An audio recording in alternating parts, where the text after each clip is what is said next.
I'm Gracie Davidson, and welcome back to another episode of Community Chats. With me in the Spark studio is Anna Struzenberg. She is the program delivery partner for First in Alabama. Anna's here to cover the recent kickoff event they had here at the I2C, what First is, how to join, why you should join, the benefits, and so much more. I learned a lot about First, and it's a great podcast. You really should check it out. So let's get started, guys. Hello, Anna. How are you? Thank you for being in the studio. So let us start off with who you are, what position you are in First, and kind of why you chose First. All right, so my name's Anna Struzenberg. I'm the program delivery partner for First in Alabama for the FTC program. I chose First because I've just been involved with it since I was 7 years old. It's been something that has always been a lifelong passion of mine. So when I aged out of the program, I came to be part of the volunteer coordinating position. And then this is my first year as the program delivery partner. So what does the program delivery partner do? What are some of the tasks they do? So my main objective is to make sure that the FTC program as a whole has a successful season. So primarily I'm supposed to be raising grant money for teams and then organizing all of the events for the season. So how long is a normal season? So it's from September 10th until April, which is going to be the World Festival. So teams can compete anywhere from September to April if they advance the whole way, but our state is going to be in March. Okay, and I know y'all are having an event September 10th, so tell me about it. I think it's the kickoff event for the season. Yeah, so this is going to be the event where the brand new field is unveiled. So every single season there's a new field that First comes up with a new game, different point system and everything. So on September 10th, the teams are going to learn at 11 a.m. what the game is, all the rules, all the point systems, and from that point, it's like the starting gun. So all the teams get ready for their first competition, which will be in January. So what's going to happen at the event besides just showing? Are y'all just going to show, or are there going to be other teams there? So we're going to have other teams there. Primarily, it's just going to give teams an up-close interaction with the field since it's the first one that's in Alabama. Like, it's the only field that teams have access to at this point. So teams will be able to see what it looks like and then ask our head ref all the questions that they have about the game so that they can get a good start on the season. So what are some of the games they've had in the past, or some of the new sets or fields they had? What last year's was? I think it was something with the ducks. I remember they had little ducks, and I thought that was the cutest thing. I think they had to scoop them up and move them around. They did, yeah. They had a carousel that the ducks would spin off of. Their main objective for that one was they had these little they called them freight, but they're little cube looking things. Yes. Yeah, and they had to score those in a cake tier looking thing. So just a bunch of kind of picking up and moving stuff around. The robots are only 18 inches by 18 inches, and the field is only 12 feet by 12 feet. So, the game doesn't get very large. You can only do so much. You can only do so much, right? So mostly it's kind of just moving stuff around on the field. So are you one of the people who helped set up the new fields, or is that a whole different area? So I do have the field currently. We did set it up. Since it is kind of small, we can just transport it in a car. Okay. The other program, the FRC program with the big robots, they have to have a company that comes in from First to set it up, so it's not that dramatic. But so it's in my house right now. So what are the age groups at First? You can start first, and when do you age out like you talked about? Yeah, so you can start first as early as kindergarten. Wow. With the youngest FLL Are those group. the Legos? Is it the Lego stage? Yeah, okay. So, and I always get them mixed up. I think this FLL Explore is the one that's the first one. It's either FLL Explore or Discovery. And they have little tiny Lego motors, and they have one motor and they do one thing. That's cute. That's cute. And then the next one is the main FLO age group, and it's from second grade until you can age out in middle school. And it's the Lego robots. And then my age group, which is FTC, is the medium-sized robots. So it's 8th grade through 12th grade. And then for FRC, it is only 9th through 12th. So it's only high school. So do those stand for something else? Like the FTC, FRC, do they stand for stuff? They do, yeah. So FLL stands for First Lego League. First is its own acronym too. So it's for Inspiration and Recognition of Science and Technology. They just really love their acronyms. But FTC stands for First Tech Challenge, and FRC stands for First Robotics Competition. Wow, okay. Yeah. So how do you join to be on the team? So let's just say you're in a certain age. How do you become on that team that fits your age group? So the easiest way is if you have a school, starting a team through the school. If If you want to go the homeschool route, then you should probably reach out to other teams in your area. Like if you don't want to be involved with your school for whatever reason, just because getting grant money can get a little complicated. Yeah. But there are teams, especially in Alabama, that gone through that process. They understand how it goes and they can help you through it. So the best way would be to reach out to me or your school, and we can figure out, what your next route is. How do people reach out to you? They can reach out to me through email, which is kind of really long. It's Anna Struzenberg at firstpartners.org. And it will be in the caption for y'all guys. That way, if you don't get it now, y'all can just copy and paste. Yeah, it's long. Or, you can find me on our Facebook. I'm also on the website. So if you just Google my name, I'll come up. Okay, so what are the Facebook and social media handles? There it goes. Okay, so it is First in Alabama. We just took a minute to look it up. And the regular one is just First. I think it has a bunch of underscores. What would you say one of the most exciting things about this league is? Definitely the competitions. It's always fun because there's 4 robots to a field. So there's always a lot going on. There, you can feel the excitement from the parents and the spectators that are in the audience, and also just like the teams who are pressed to get through the match because it's only 2 minutes and 30 seconds long. Yeah, I've been to a match and it gets stressful closer to the end. Yeah. Yeah. Especially when they hit end game, which is the last 30 seconds. It's like you can almost feel everybody just like stop breathing. It gets really silent and you're like, oh, yeah. Yeah. So I know you were talking about joining the teams, and I know the Nerdette says there's not a lot of teams in Alabama, actually, and we have open borders. Our borders are open. We can't close it down for the outside states. Right. So one of my more favorite facts is that Rhode Island actually has more FTC teams than we do, like almost twice as many. Wow. Yeah, I know. So we only have 8 in the state right now, which is 1 better than last year. Hey, we're improving. We're improving, yeah. So we do have open borders right now because we can't shut down to other states. The way that our state works is we're open to states that are open to us. So, like, for example, we don't really allow, like Georgia has leagues and our teams can't compete in leagues. So we don't generally invite them to our state because you only get 2 slots to go to Worlds. So that's what the Nerdettes were talking about. It was like, well, if an out-of-state team comes in and they beat us, well, then our state doesn't get a chance to go to World. Right, and that's one of the reasons why it's a big deal for us to get kind of more up and running so we can do qualifiers that are just Alabama qualifiers, and we can make sure that Alabama teams are the ones that are advancing. Because every now and then you will have a world where like a World's competition where an Alabama team isn't competing. And it's just because an out-of-state team came in and unfortunately they hit those 2 slots that are for Worlds. So how many teams do you need to make before you can close? So that is a tricky question. And it's one that we've been trying to figure out the answer to for a minute. Ideally, a qualifier has about 12 to 18 teams and a state has 32 teams. Wow. So the number's pretty large. With the lowest you really want to go for a state to have like an exciting competition is going to be like, 18 to 20, 21. So we still got like double and triple basically. Pretty much, yeah.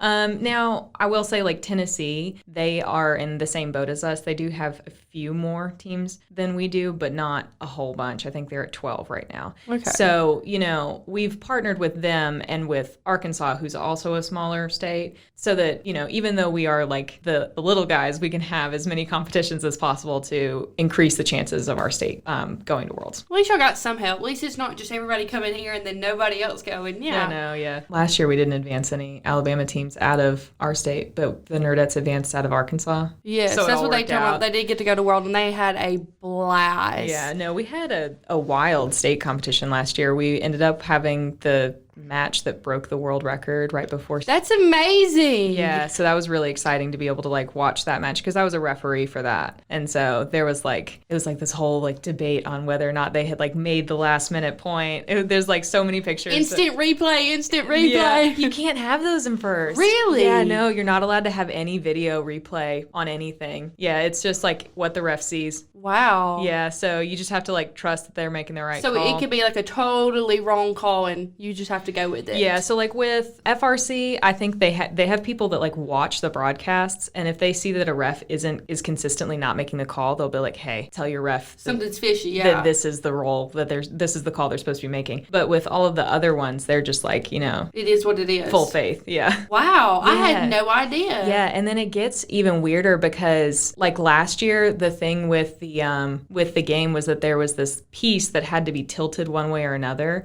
and if you moved it even slightly in the game manual, it was like it can't be moved more than a considerable amount or some like really vague term like that. Yeah. And then first wouldn't specify what that meant. So you just got this big gray open area. So some states were judging it as like if it's less than 45 degrees of like being moved, then it's fine. And some states were like if it's 15 degrees. Then and that causes a struggle, especially if you're open and you're going between, you're having to change all these new rules. Yeah, and then you go to Worlds and it's like a whole new set of rules. So wow, I didn't know that. That's cool. I know it does require like a little bit of like thinking on your feet. And at the very beginning of each competition, they'll do a referee meeting where they'll tell everybody like, hey, this is our rules. And just from that point, you have to be willing to, move stuff around and change your strategy. But that's what makes it so much more exciting, I would think. I mean, it does, yeah, because I think it just like also, it helps you stay on your feet and like keep your brain juices flowing. You don't get too comfortable. You don't get complacent going into the same thing. Oh, we know what's going to happen. Well, we just beat this team, so we're going to go. But then when you have this whole nother little tiny rule that changes it, it really changes everything. Yeah, and I mean, I think it's like it plays into like the real world pretty well. Oh yeah, because the real world never is constant. There's always going to be something changing. Exactly. Yeah, all the rules, all the regulations are always changing. Ask anyone in the healthcare industry right now. Oh yeah. Yeah. Wow, that's got me pumped. I thought that's so cool. I didn't know that. Yeah. And the whole instant replay thing, you would really think they would want one of those. You'd think, but I don't know why they've decided not to do that, but that's always been like a rule of theirs is like video replay is not allowed. So, but you can record the event and still have it. You just can't use it to be like, hey, this was actually the rule. Yeah, the only well, I guess that's not true anymore. You used to not be able to record in like FLL judging, but now you can. So like you can record everything at the thing. You just can't question something that was like a call that was made. Okay. In that. What are some of the benefits you think that first has? Like joining, what do you think the benefits of being in FLC and first would be? Yeah, so joining all of the different programs, you're always going to have things that might not directly translate into the real world, but I do feel like if you're looking at it in comparison to all of the other robotics programs that are out there, first gives you a leg up on the competition just because it increases the creativity that you use. You're never going to get a kit handed to you and say, hey, build this robot to compete on this field, you'll be fine.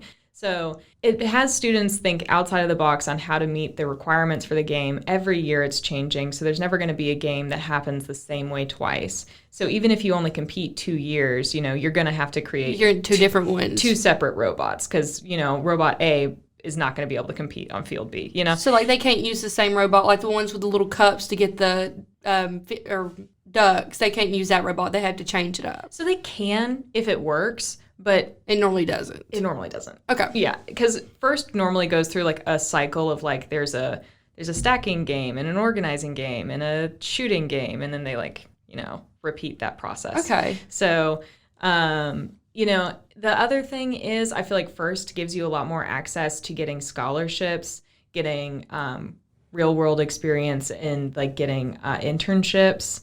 First has a lot of really deep roots with a lot of really good engineering companies, and they can look and they can see that you're a first student and they know, okay, this student isn't just handed a robotics kit. They had to actually come up with something and put in the work for that. And that might be the reason that they decide to hire you or put you on your internship or put you in the college, It could, yeah, because like you have to code the robot, you actually have to do the parts, wire them together. Yeah, there's a lot that goes into building a first robot. Oh, that's impressive because I know the Nerdettes, they're killing it. They have, I always walk in there and they're always doing some type of code, and it impresses me because, most of that stuff is way above my head. And then they'll print their own parts in paint. It's impressive to see what they've done. It is, yeah. And it's always because, when I'm not doing this, I'm judging primarily. Yeah. That's normally what I do. But it's always funny to be sat in a room with a bunch of, high school students or with the FLL program, elementary kids, and they're talking about all of this different stuff, and you just sit back and think, wow, this 10-year-old is smarter than me. Yeah, like I was not like that when I was a 10-year-old. Yeah. I'm pretty sure I was like in the band, I was coloring, having fun. Yeah. And these are building robots, and that's so impressive. Yeah, and even like I was that kid that was building robots, but like the code that I had to deal with It's when a whole nother it's code. completely different. And I'll try and help people out with it, and I'm just like, I'm lost. Let me find you somebody who can help you out. Yeah. Yeah, it's impressive to see what they've done. Like they have, I remember, I know they had one in my school. I went to ARAP, and it was a small robotics team, and it was nothing like this. Mm-hmm. So when I get to see what the nerdettes have done, and these being high school girls, yeah, it's amazing. No, they're incredibly impressive. Yeah. I think another team I met was the Brown Coats. The Brown Coats. Yes, yeah. theirs was really cool. I got to watch them compete with the nerdettes. Yeah. It was awesome to watch them. Yeah, they're like a completely Firefly themed team too. Oh, so I it's love like, that. Yeah, so you've got like the nerdettes that are like all pink, and then like they're like kind of I don't want to say steampunk, but like kind of. Yes, yes, I totally understand. Yeah. Yes, that fits in totally two different teams. It does, yeah. It's like complete polar opposites, but they both are amazing teams. Oh yeah. Do you think that's one of your perks about being able to be a part of this is to see all the different teams and how they all are unique but somehow still very similar? Yeah, no, absolutely. Like I was talking to you earlier about the team that beat the world record. Yeah. So in Alabama State, I got to see them as a referee. I got to watch that match. I was refereeing that match, so that was fun. But then when I went to Worlds, I was a judge, and they came into the judging room that I was in, and you could just see all of the team's eyes just like, oh, we know her. So it's always fun to get to see teams from like every aspect. If a team just like absolutely is amazing on the field, you never know how they're going to be in judging. Like maybe they just spent all their time on the robot, and they were like, well, we either go through the robot and we don't do well in judging, or maybe they're great at both. And that team was phenomenal at both. But it's always exciting to see just like how the teams have come up. And one of the Nerdettes girls, Emily, I've like known her for forever. I love her. I've known her since she was like on an FLL team. Like I like went and like, oh goodness, I went and like mentored her on her FLL team when she was doing that. So it's amazing to see like her grown up. She's like they were doing some kind of outreach event with I don't remember what the name was, but the little group of Nerdettes, the smaller ones, the Smarties, but the Smarties, how cute. Yeah, but no, they were doing something where they were trying to get an FLL team started, and I can't for the life of me remember where, but she was like, somebody asked how old they were, and they were like all going through, and she was like, I'm 17, and I was like, you're not that old. It's so sweet. You talked about judging and reffing. What are the two differences? Yeah, so refereeing is being on the field, being the person that keeps track of the points and everything. So when they're actually on the mat and doing something. Yeah, okay. So like they keep track of the penalties and everything. Judging is based solely off of like you go into a room and you have a 15 to 20 minute, word vomit. Yes, I think I remember them talking about it. It was like kind of a spiel, like why you did the robot, stuff about the robot. Yeah. Okay. So there's a bunch of different categories of like awards that you can win for doing that. And just the judge sits there, and like your main objective is to make them fall in love with you, is what I always say.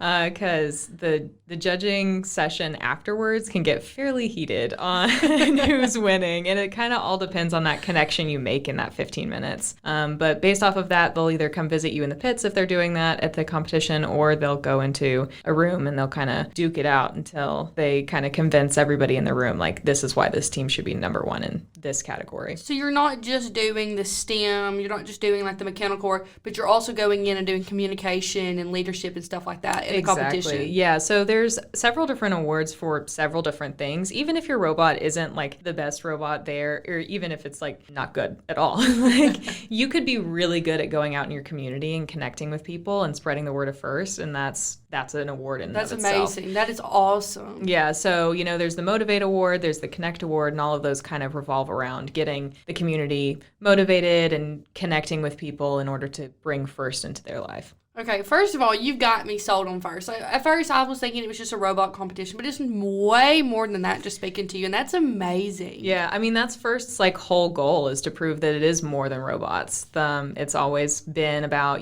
getting people engaged in the engineering community, engaged in STEM, and the robot is kind of secondary, but always the fun, like, attention-grabbing part. The networking and outreach is something huge, because I know when I was a 10-year-old, I would not go up and hang out with strangers and talk to them and do events. So the fact that there's awards to get kids to do that's amazing. Yeah, it's wild. You could not pay me to go talk to a stranger. That's so cool. Yeah, and like I said, they have those all the way from FLL to FRC. And if you want to win any of the main awards like the championship, Inspire, or for FRC it's chairman's, then you have to be going out into the community and you have to be connecting with people. You can't just have a really good robot. Your team has to be well-rounded in everything. That's amazing. Yeah. Wow. So I think we're wrapping up because we're about to hit 20-something minutes. Is there anything you want to cover before we go? Are y'all in need for referees or judges or anything like that? Absolutely. We're always in need for people to come out and volunteer. To run an event, it takes an extraordinary amount of volunteer support. So we're having 5, potentially 6 different events this season that are going to need referees, judges, cuers, people to just be there to help out, to be able to be like support for teams that need it. We need people who are good at coding. If you have extra time, teams need mentors. We always need people to come out and help. So how would they reach out if they wanted to? Do they just need to go to the website or email you and just be like, hey, I'd like to help out. What can I do? Yeah, exactly. Just either email me or you can go to the First Inspire's website and look at ways to help is the link that you click on there. Awesome. I'll make sure to put your email in the caption. That way everybody can just copy and paste. Mm-hmm. I seriously appreciate you for being on this podcast. I have had a blast. This is probably one of my favorite episodes, especially because how close I am to the Nerdettes, and I love them very much. But you really did open my eyes about First, how it's not just a robot, but it's also about building your people skills and leadership and network, which is huge, especially for the younger kids. Mm-hmm. I just want to say thank you again. Yeah, thank you for having me. Thank you, Anna, for being here in the Spark Studio one last time. We really do appreciate it. I enjoyed today's conversation. You really opened my eyes about what First is, what it involves, and why kids should join. I'm still shocked you can't have instant replays, but thank you for being here, and onward and upward, everyone. Bye, guys.